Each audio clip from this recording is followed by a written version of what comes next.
बिस्मिल्लाहिर्रहमानिर्रहीम। अस्सलाम वालेकुम डियर स्टूडेंट्स। प्रोफेसर ज़ुहैब अपने नए लेक्चर के साथ हाजिर। स्टूडेंट्स, हम बीएससी मैकेनिक्स का चैप्टर नंबर 5 फ्रिक्शन स्टडी कर रहे हैं और आज हम एक्सरसाइज का क्वेश्चन नंबर 3 इंशाल्लाह सॉल्व करेंगे। क्वेश्चन की स्टेटमेंट आपके सामने है, लेकिन इससे पहले कि हम क्वेश्चन को स्टार्ट करें मैं अपनी रिक्वेस्ट रिपीट कर दूं कि अगर अभी तक आपने हमारा चैनल सब्सक्राइब नहीं किया हुआ तो चैनल को सब्सक्राइब कर लें, बेल आइकन पर क्लिक कर लें ताकि आने वाले हर लेक्चर का नोटिफिकेशन आपको मिलता रहे। लेक्चर और चैनल पसंद आए तो कमेंट और लाइक करना ना भूलिएगा और एटलीस्ट अपने दोस्तों से और अपने क्लास फेलोज़ के साथ हमारे चैनल को ज़रूर शेयर करें। क्वेश्चन है कि रॉड 4 फीट लॉन्ग, ये लॉन्ग है, 4 feet long rests on a rough floor against the smooth edge of a table of height 3 feet. ये एक टेबल है जिसको हमने डॉटेड लाइन से शो किया हुआ है, इसकी हाइट है 3 फीट। ठीक है जी। और यहाँ पे मैं अब एक ड्रॉ कर देता हूँ, एक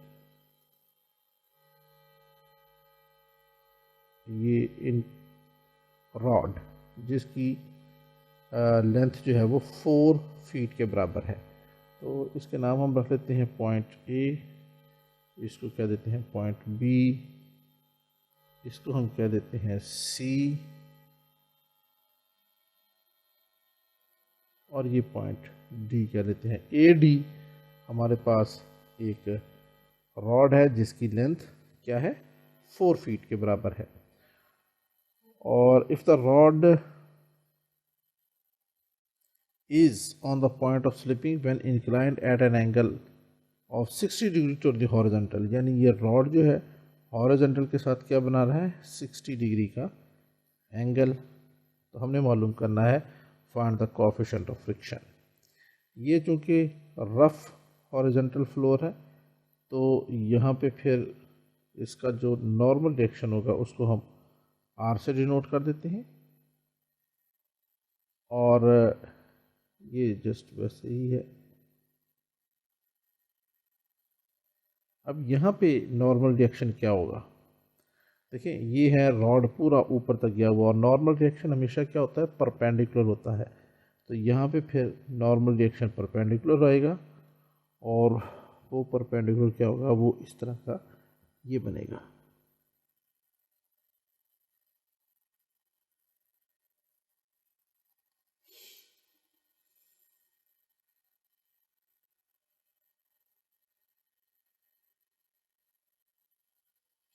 ये आ जाएगा हमारे पास परपेंडिकुलर, इसको हम डिनोट कर देंगे एस, एस से। ये जो है ये एक एज है इस टेबल का, ठीक है जी, एक स्मूथ टेबल का जिसका, तो यहाँ पे फिर स्मूथ टेबल है तो फिर यहाँ पे म्यू एस 0 होगा। अब ये जो रॉड है ये इस साइड पे स्लिप होने का इम्कान होगा, तो of course force of friction जो है वो राइट साइड की तरफ होगी। तो यहाँ पे म्यू आर आ जाएगा। और अब इस रॉड का कोई ना कोई वेट भी होगा जो कि इसके सेंटर पॉइंट से एक्ट करेगा।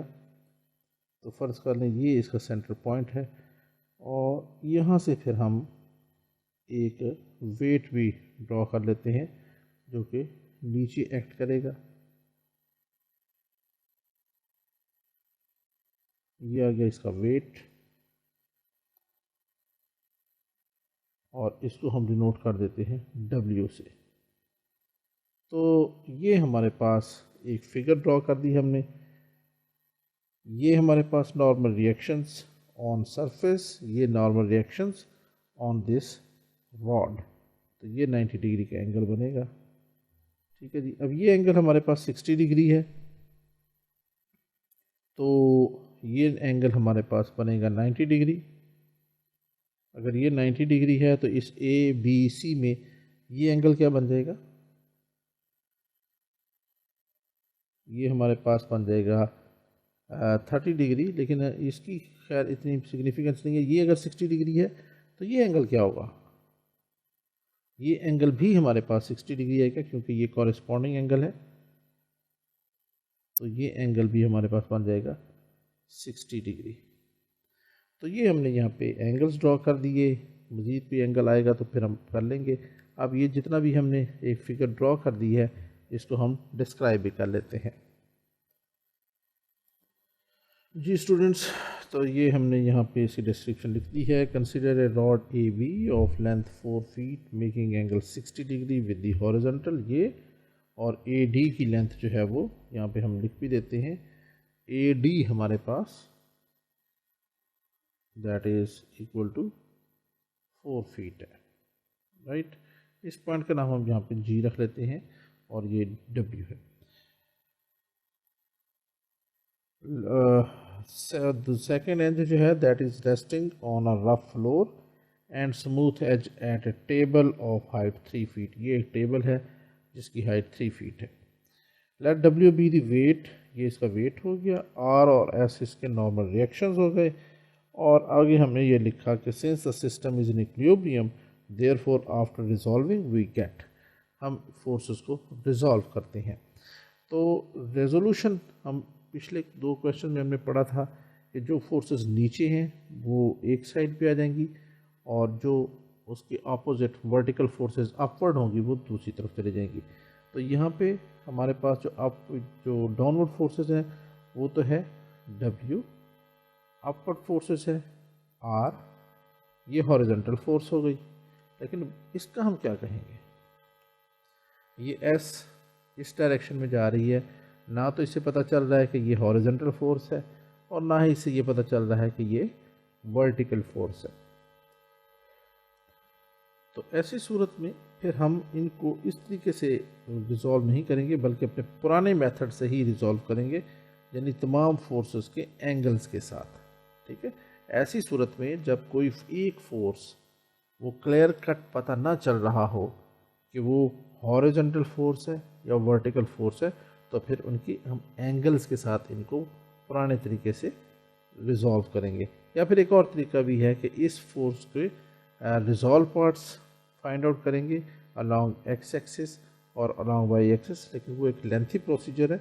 उससे बेहतर है कि हम अपने पुराने वाले मेथड से करें। तो हम यहाँ से शुरू करते हैं रिजॉल्विंग हॉरिजॉन्टली।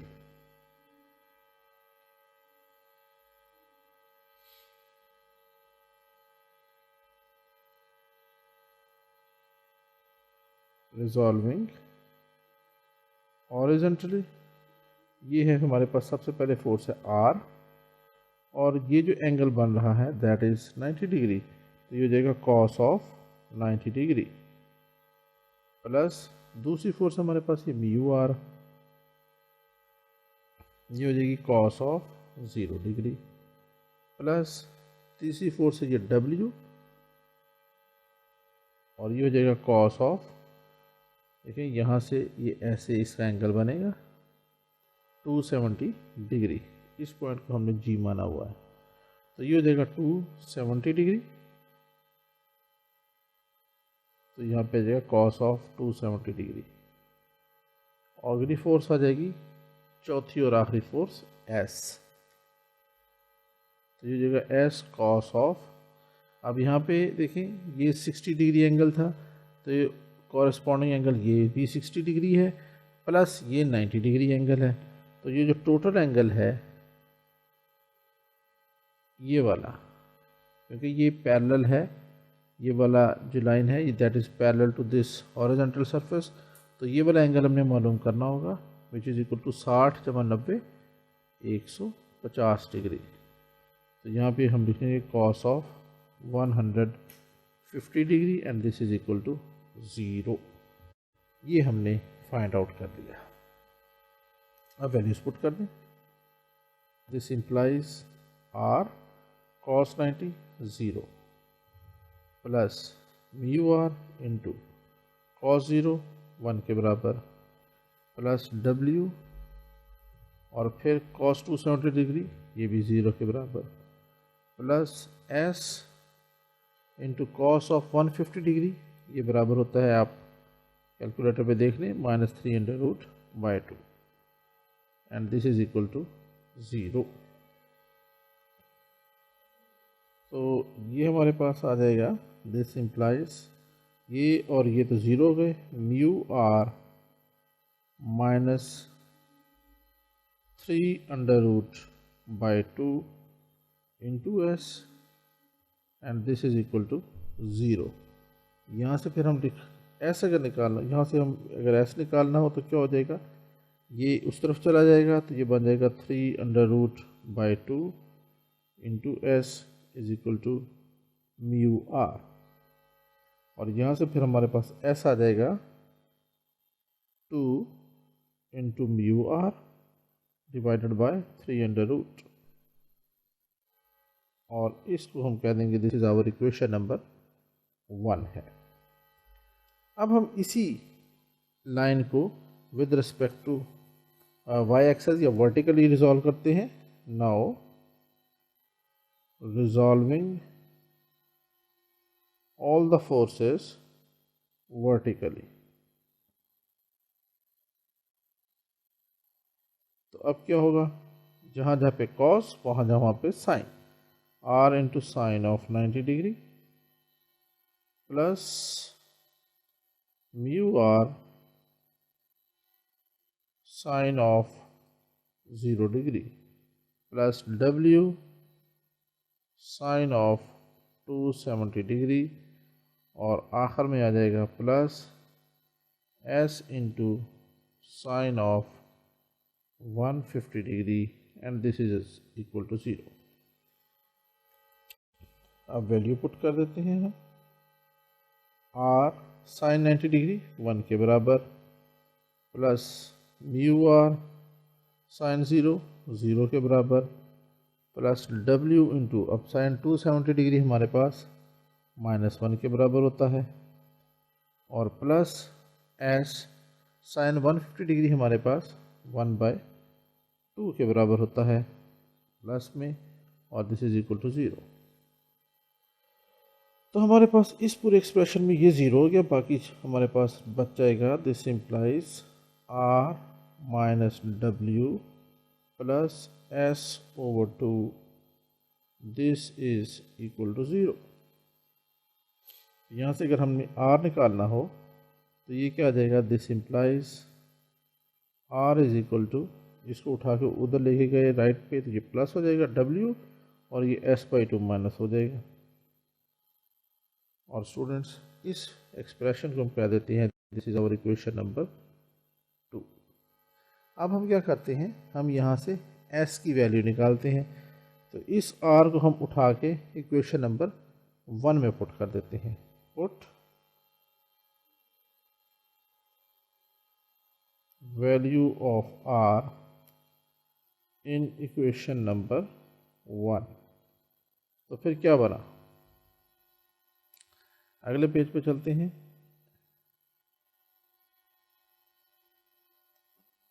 क्या बना, s इज इक्वल टू,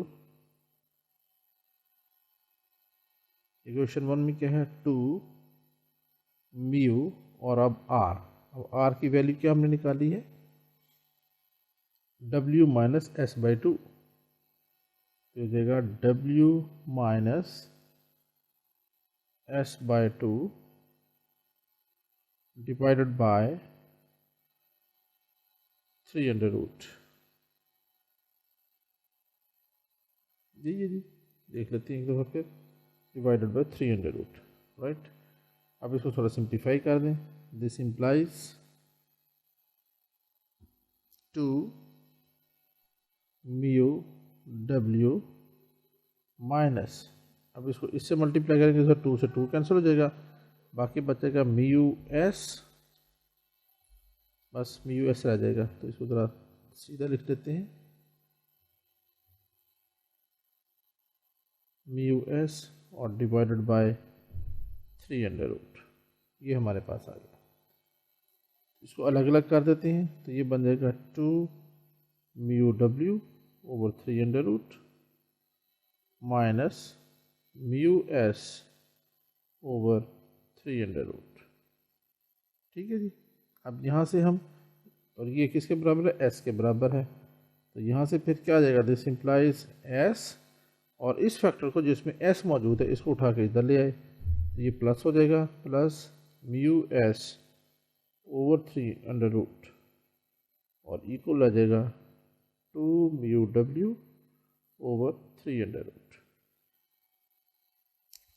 यहाँ से हम s कॉमन ले लेते हैं, तो बाकी बच गया हमारे पास 1 plus mu over 3 under root.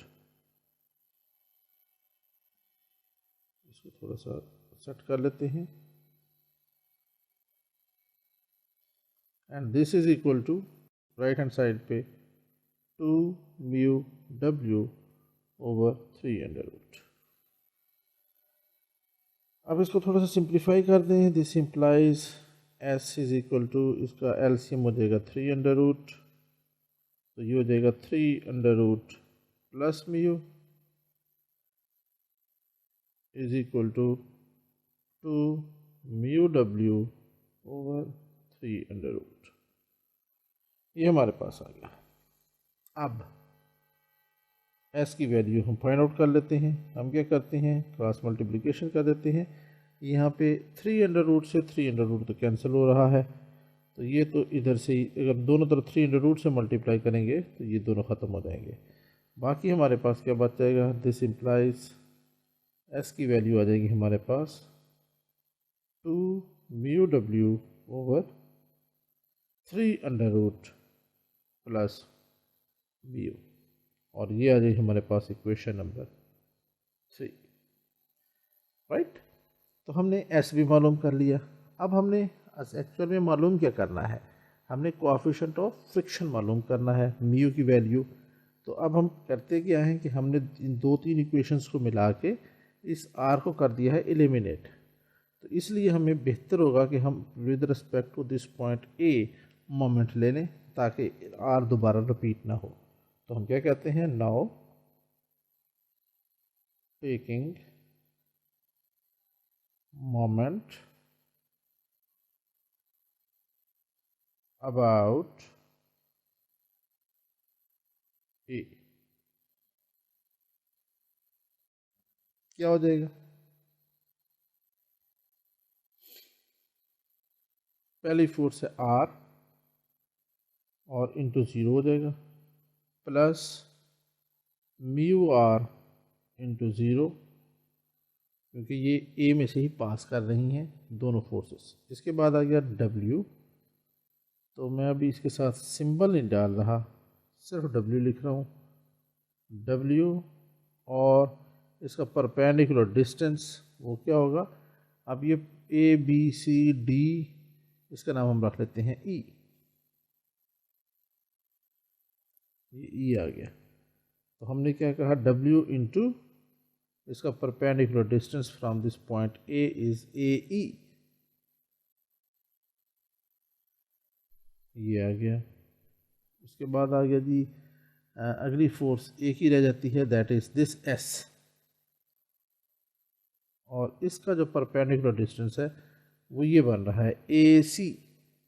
और क्यों बन रहा है, क्योंकि यहाँ पे जो परपेंडिकुलर डिस्टेंस है वो ये बन रहा है A से लेके C के दरमियान। तो इसको हम लिख लेंगे S इंटू AC,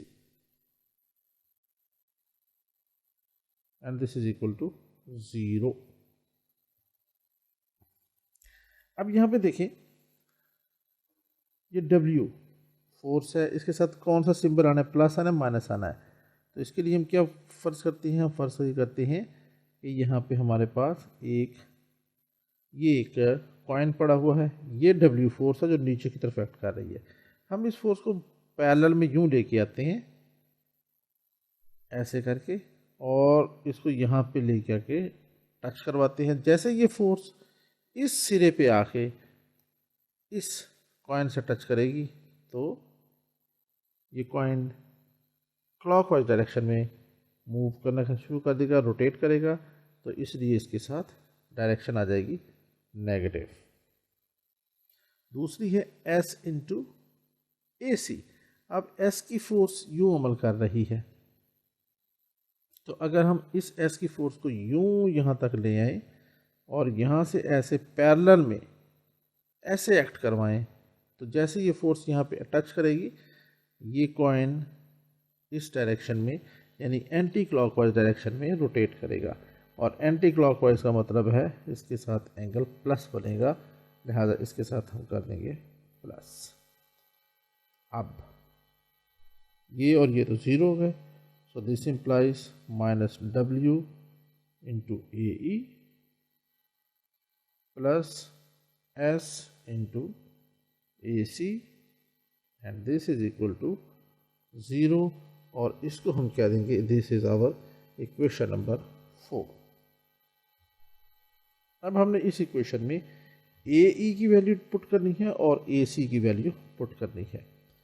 तो इसके लिए हम पहले क्या कर लेते हैं, इनको हम मिटा देते हैं।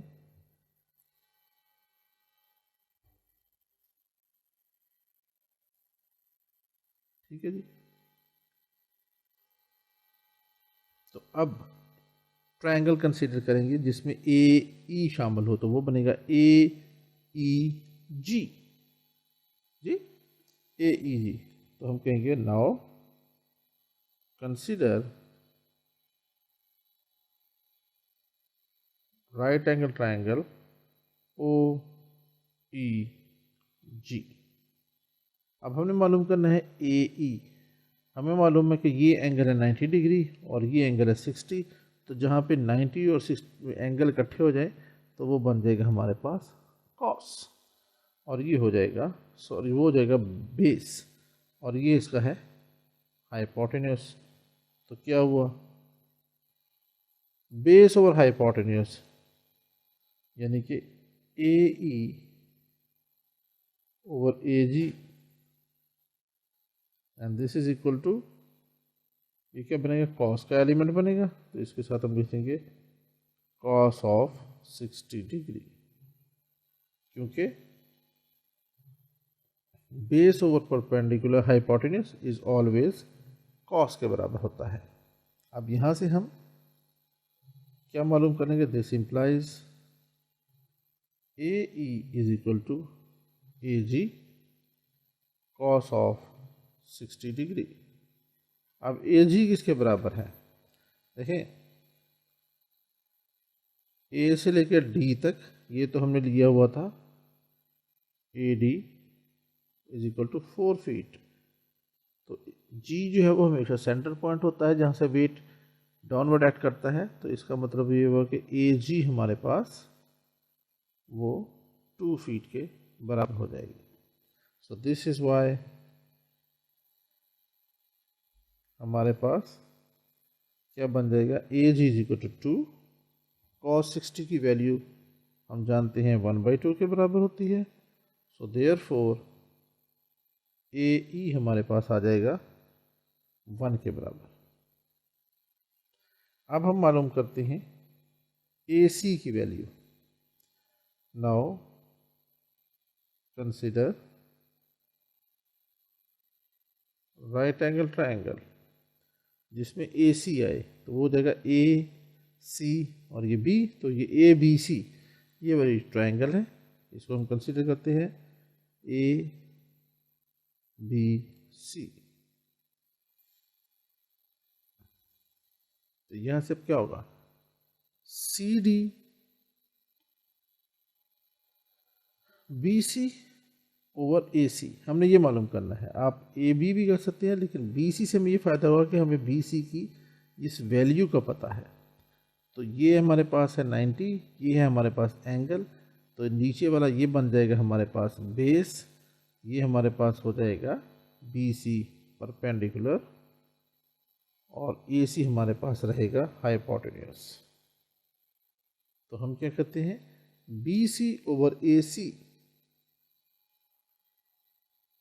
तो वो किसके बराबर होता है, बी सी ओवर ए सी, यानी perpendicular over hypotenuse, that is always equal to sine, and this is equal to sine of 60 degree.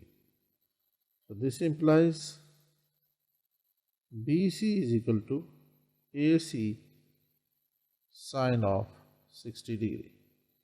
अब हमने यहाँ से मालूम करना है AC, तो ये हो जाएगा this implies AC is equal to BC over sine of 60 degree.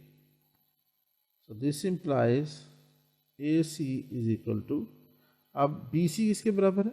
BC देखें, B से लेके C तक ये हमारे पास 3 फीट के बराबर है, तो हम यहाँ पे लिख सकते हैं ये है 3 फीट डिवाइडेड बाय, अब साइन 60 डिग्री हमारे पास बराबर होता है 3√2.